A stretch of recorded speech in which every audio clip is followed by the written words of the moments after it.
तीन दामाद की सास पार्ट 2। अब तक आपने सुना कि कावेरी जी अपनी तीनों बेटियों ईशा, मोहिनी और सुहाना की शादी तीन घर जमाई लड़कों के साथ करवा देती है। उन्हें लगता है कि ये लड़के शायद घर का कामकाज संभाल लेंगे, लेकिन उनके तीनों घर जमाई बहुत आलसी थे। वो नौकरी भी नहीं करते थे और बाहर का काम भी नहीं। कावेरी जी ने अपनी बेटियों से कहा कि वो प्रेगनेंसी का बहाना बनाकर अपने पतियों को सबक सिखाए। अब सुनिए आगे। मम्मी, आपने जैसा कहा था हमने वैसा ही किया, लेकिन देखिए ना, विवेक का हाल तो वैसा का वैसा ही है। घर में ना सुबह का नाश्ता बनता है और ना खाना। नौकरी पर जाने की बात करूं तो खाने को दौड़ता है मुझे। हाँ मम्मी, मैंने भी सुमित को कितनी बार कहा कि अगर नौकरी नहीं करनी तो कोई छोटी सी दुकान ही खोल लो। घर का खर्चा कैसे चलेगा? देखो दोपहर के 12 बजने आए और जनाब अभी तक सो रहे हैं। हाँ मम्मी, ईशा और सुहाना ठीक कहती हैं। अविनाश का भी यही हाल है। जब मैंने अपनी प्रेगनेंसी के बारे में कहा तो मुझसे कहने लगा, अरे दूसरी लड़कियां तो 9-9 महीने तक नौकरी करती है, बस डिलीवरी के टाइम छुट्टी लेती है। मोहिनी, तुम भी नौकरी करो। अब मुझे कहाँ नौकरी मिलेगी? मम्मी बताओ, अब मैं क्या करूँ? हे भगवान, क्या सोचकर घर जमाई दामाद लाई थी मैं कि मेरी बेटियां मेरे पास रहेंगी और खुश रहेंगी, लेकिन इन आलसी दामादों ने तो हमारी जिंदगी को भी प्रॉब्लम में डाल दिया है। मैं तो कहती हूँ मम्मी, हम लोग वापस अपनी जॉब पर जाना शुरू कर देते हैं। बता देते हैं इन लोगों को कि हमने प्रेगनेंसी का बहाना किया है। नहीं नहीं बेटा, ऐसी गलती भी मत करना। अगर तुमने ऐसा किया तो इन तीनों की आदत और खराब हो जाएगी। अरे आज नहीं तो कल कभी तो तुम प्रेग्नेंट होगी, तब वापस यही प्रॉब्लम आएगी। तब क्या करोगी तुम तीनों? हाँ मम्मी, आपकी बात तो बिल्कुल सही है। इन लोगों को तो सुधारना ही पड़ेगा। लेकिन कैसे? अपने बच्चों के आने की खबर सुनकर भी इन लोगों पर कोई असर नहीं हो रहा। पैसे कमाने के लिए घर से बाहर निकलना ही नहीं चाहते ये तीनों। अब मेरे दिमाग में एक प्लान आया है। तुम तीनों चिंता मत करो, उन तीनों को बुलाओ, फिर मैं बात करती हूँ। थोड़ी देर बाद कावेरी जी अपने तीनों दामादों को सामने बुलाकर अपनी बात कहना शुरू करती हैं। अविनाश, सुमित और विवेक, देखो बेटा, मैं ना तुम तीनों से बड़ा प्यार करती हूँ, इसीलिए तो तुम्हें घर जमाई बना कर रखा है मैंने। अरे मम्मी जी, सीधे सीधे कहिए ना, क्या बात है? प्यार तो हम भी आपको बहुत करते हैं। अरे मम्मी जी, आपकी इज्जत भी बहुत करते हैं। अरे भाई, आपकी जैसी सास और कमाने वाली बीवी सबको मिलती है क्या? हाँ मम्मी, विवेक और सुमित ठीक कह रहे हैं। आपकी बेटी से शादी करके मेरी तो जिंदगी ही अच्छी हो गई है।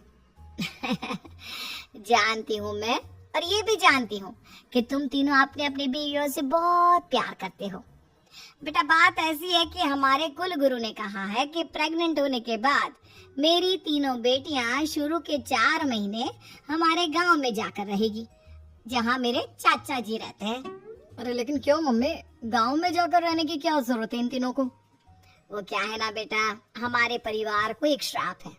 अगर मेरी बेटियों ने यहाँ पर बच्चा पैदा करने की कोशिश की तो उनके बच्चों को कुछ भी हो सकता है।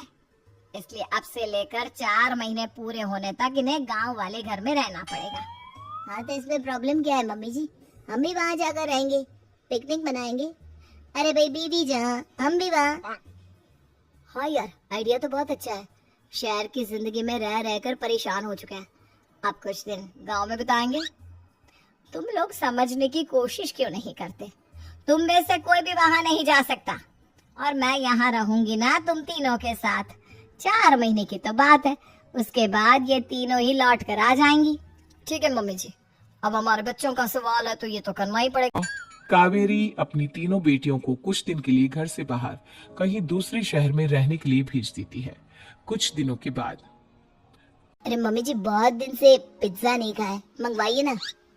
क्या बताऊं बेटा, पहले तो बेटियां खर्चा दे देती थी क्योंकि उनकी नौकरी थी, लेकिन अब तो मेरे पास पैसे ही नहीं बचे। थोड़े बहुत पैसे हैं जो बच्चों की डिलीवरी में काम आएंगे। लेकिन मम्मी जी, आपकी बेटियों को वापस आने में तो अभी बहुत वक्त बाकी है। वही सोच सोच कर परेशान हो रही हूँ। सोच रही हूँ कल से दूध भी बंद करवा देती हूँ। अब दूध वाले को देने के लिए पैसे भी तो नहीं है ना। अरे नहीं नहीं मम्मी जी, अगर दूध भी बंद करवा दोगी तो मुझे चाय कहाँ से मिलेगी? और चाय के बिना मैं तो मर ही जाऊंगा। क्या करूं बेटा, इसके अलावा हमारे पास कोई ऑप्शन नहीं है, मेरे पास पैसे ही नहीं बचे। इस तरह कावेरी जी धीरे धीरे अपने तीनों दामादों को पैसे देना बंद कर देती है और घर में खाने पीने की चीजें लाना भी बंद कर देती है। अब वो तीनों बुरी तरह से परेशान होने लगे थे और इसलिए एक दिन तीनों प्लान करके घर से बाहर निकलते हैं और बाजार में जाने के बाद यार अच्छा खाना खाए हुए कितने दिन हो गए, पता नहीं कब अच्छा खाना मिलेगा। हमारी बीवियों के जाने के बाद तो हमारी हालत भिखारियों जैसी हो गई है यार। कुछ भी हो, मुझे तो आज पिज्जा खाना ही खाना है। जेब में 1 रुपया नहीं है और पिज्जा खाएगा, कहाँ से आएंगे पैसे? अरे देख वहाँ सामने बोर्ड पर क्या लिखा हुआ है, कंप्यूटर पर काम करने के लिए एक आदमी की आवश्यकता है। भाई मैं तो जा रहा हूँ, काम करूँगा और शाम तक पैसे लाकर आराम से पिज्जा खाऊंगा।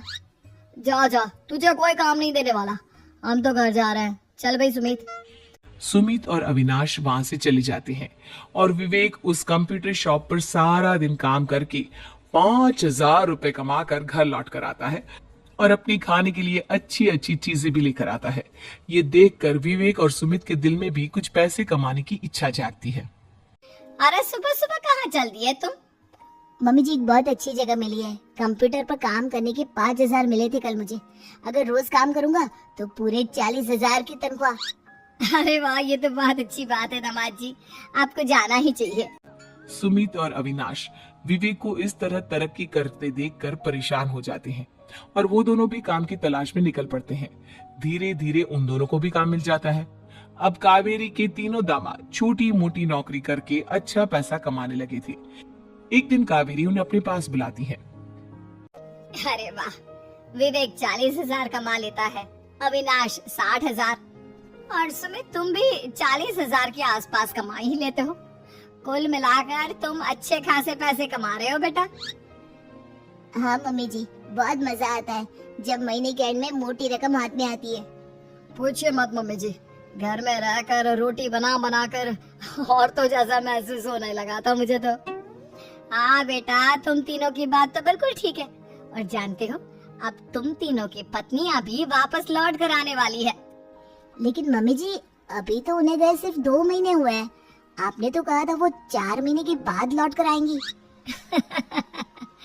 ऐसा कुछ नहीं है बेटा, मैं सिर्फ तुम तीनों को सबक सिखाना चाहती थी कि आदमी घर में बैठकर बीवी की कमाई खाता हुआ अच्छा नहीं लगता। इस दुनिया में हर इंसान को मेहनत करनी चाहिए, काम करना चाहिए, चाहे वो औरत हो या आदमी, ताकि अपने परिवार को संभाल सके।